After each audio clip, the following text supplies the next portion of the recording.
I've been at the organization for about 20 years now, and I don't think in those 20 years we've ever had as difficult a time as we've had over the past 3 years in meeting the needs in the community.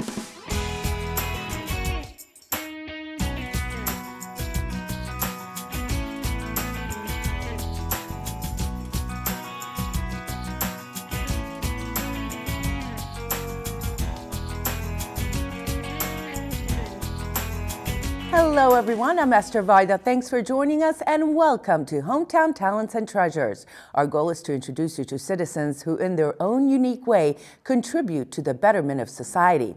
They could be part of a charitable or faith-based organization, spend a lifetime giving of themselves, or do small acts of kindness. Tonight, we feature Family Service. Since 1854, when it was first called Lawrence City Mission, the organization has been offering services that empower, nurture, and support children and families in the Merrimack Valley. Our guests are Liz Sweeney, Executive Director of Family Service, and Leah Feroz, Mentoring Program Coordinator.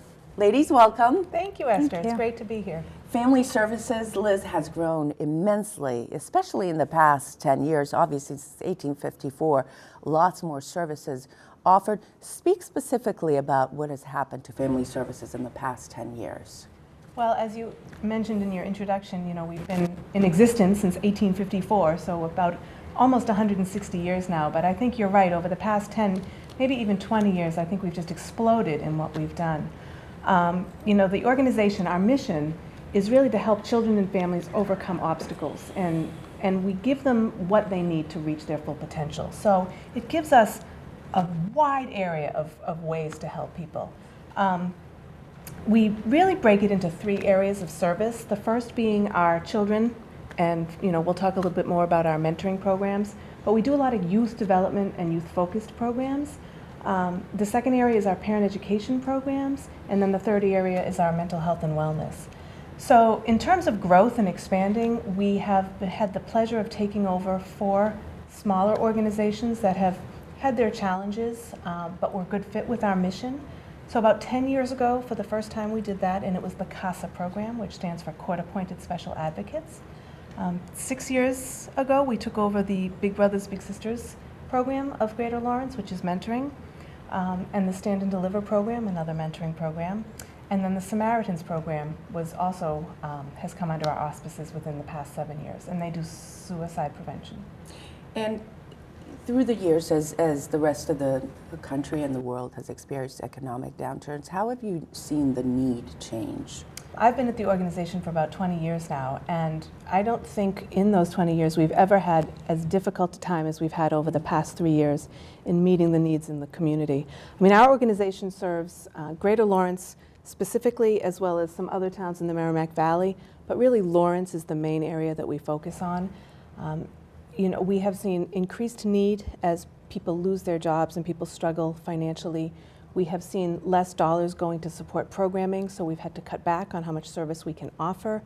Also, people who are struggling with mental health issues or substance abuse issues, you add to that the economic stressors and the financial stressors, and it's really just enough to push them over the edge. So there's a lot of need out there, and there's, unfortunately not a lot of resources to help meet those needs.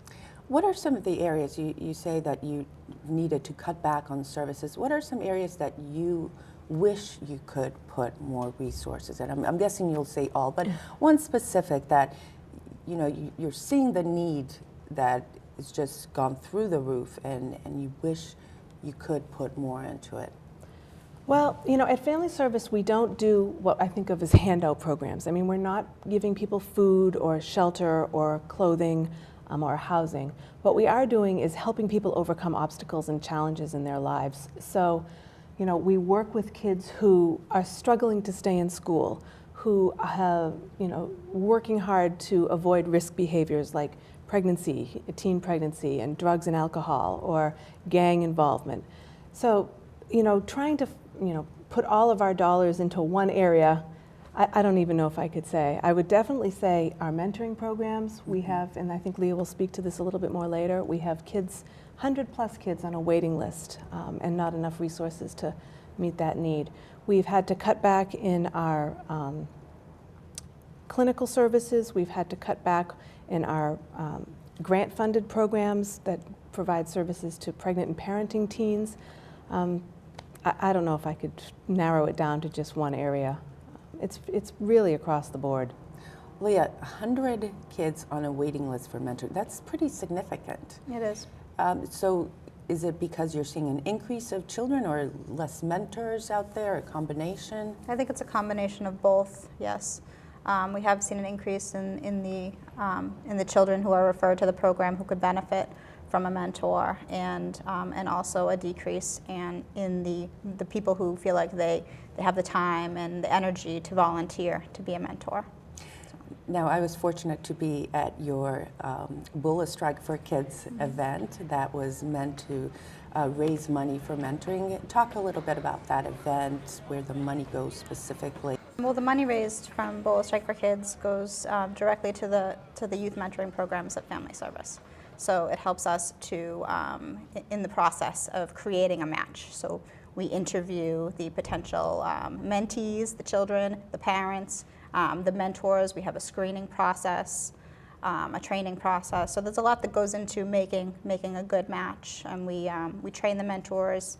And after the match is made, we support those mentors in that match. So we call them once a month to check in. We call the parents and the children as well to do everything within our power to make sure it's a successful experience all around. And how much time involvement is there for a mentor in this?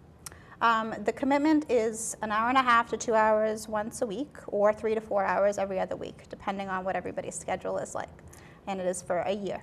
And what can they do? Do you suggest activities, or do they get to pick their own activities? How does it work? We actually have 5 different mentoring programs at Family Service, and all in all serving about 400 youth. So each program varies and is unique in its own way, which is great because it allows us to serve kids throughout the Merrimack Valley in different settings. So we have a school-based program, for instance. We have a site-based program where the mentors come and meet at Family Service in the evenings. And then we have a corporate-based mentoring program called Stand and Deliver, where we transport students to companies in the Merrimack Valley, where they meet for academic mentoring. And then we have the traditional community-based mentoring that is Big Friends, Little Friends, where the mentor picks up the child, goes out into the community together at a time that works for both of them, and they do things that they both enjoy doing. We spoke to some of the participants at the Bulla Strike for Kids event. Listen to what they had to say about mentoring. Changed my life for the better. How? I'm more open, I'm more friendly with people, and he just taught me how to be a better person. What do you guys do together? We either go skiing, snowboarding, yeah. We usually hang out, cook dinner at his house. There's so many benefits.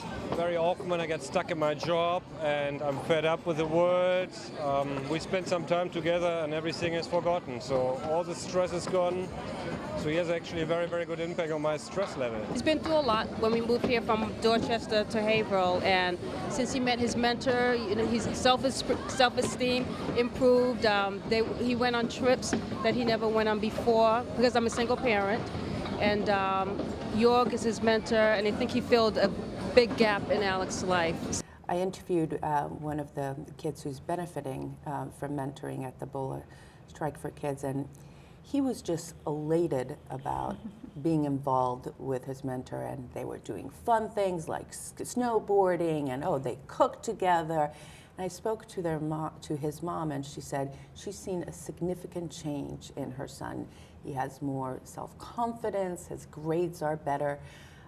What other types of successes have you seen with children?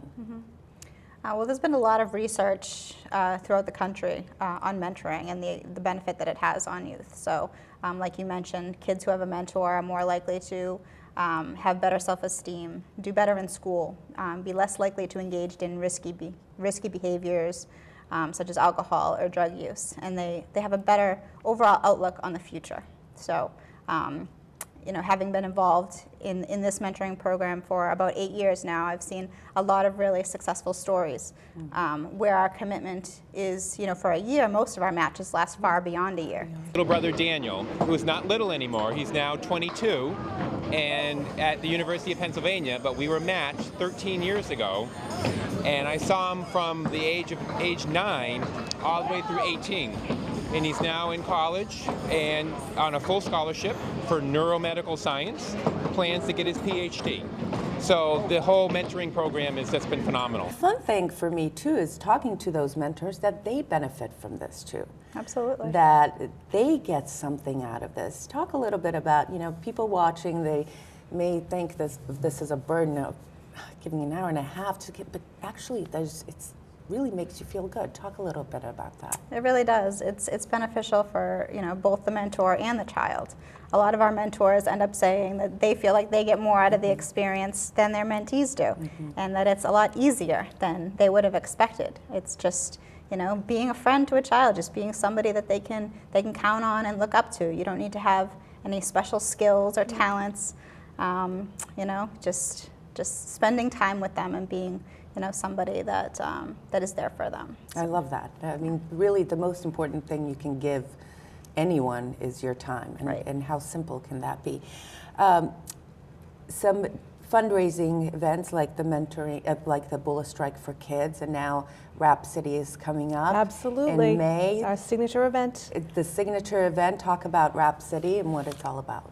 Sure. Family Service gets funding from a variety of different sources. We have some state and federal dollars, we have some contracted dollars, but we also have to do a lot of our own private fundraising, and we do that in a variety of ways. And as I said, our signature event every year is called Rhapsody. This year it's at the Andover Country Club. It's on May 10th, and it's a fun event. In fact, we go out of our way to try and make it fun. I can attest to that. Absolutely. So, people can look at our website, www.familyserviceinc.com, and get more information, but we have items on sale that you can purchase through the website. We have fun dancing and all sorts of exciting things. So, May 10th, Andover Country Club, Rhapsody. And for those who want to mentor, same place, family. They can visit our website, yes. Under Programs and Services is a list of our mentoring programs with our phone numbers and email addresses as well. And Liz, what other areas can people volunteer at if perhaps mentoring is not their thing? Absolutely. So some of the other programs that I had mentioned earlier, our CASA program is also a volunteer program. We recruit and train volunteer guardian ad litems, so they will be trained on how to advocate for kids who've been removed from their homes due to abuse and neglect in court. So we give them a 40-hour training, and then they stay with the child through the time that the child is removed from their home. So it can be anywhere from 1 year up to 4 years. And every time that child goes to court, they prepare a report and present it to the judge. So that's another option. We also are the Samaritans, and through the Samaritans we do a 24-hour phone line, so people are trained on how to answer the calls. And people call in that are, dealing with some kind of an issue and just need somebody to talk to and to listen to them. And you don't have to be a therapist? You don't have to be a therapist. And in fact, it's called befriending, which is what came from England when the Samaritans was first created. So it's really listening. It's being there for somebody. We do offer resources, places that they can go for additional help, but it's not therapeutic at all. So that's certainly a need. We have volunteer board opportunities, people who want to be on our board of directors. And as Leah said, we have 5 different mentoring programs. So if, Leah said the time commitment is perhaps too much for you, we do have some other mentoring programs that require slightly less of a time commitment. But, and if people just want to give of their time for a one-time event, we often have things where people can come in and help with a mailing or some type of an overall agency cleaning or other things like that. So awesome. And again, it's familyinc.com. FamilyServiceInc.com. All right, Lee and Liz, thank you so much for what you do for the Merrimack Valley and the community at large. Thank you, Esther. And that is our show for tonight. Thank you to all the heroes out there for all that you do. If you want to see other episodes, go to my YouTube channel, the Eszter Vajda channel. If there's someone or an organization you would like to nominate to be featured on Hometown Talents and Treasures, email me at estherandvajda@gmail.com. Remember, it can be anyone. The important thing is that they selflessly donate their talent and time to help others. See you next time.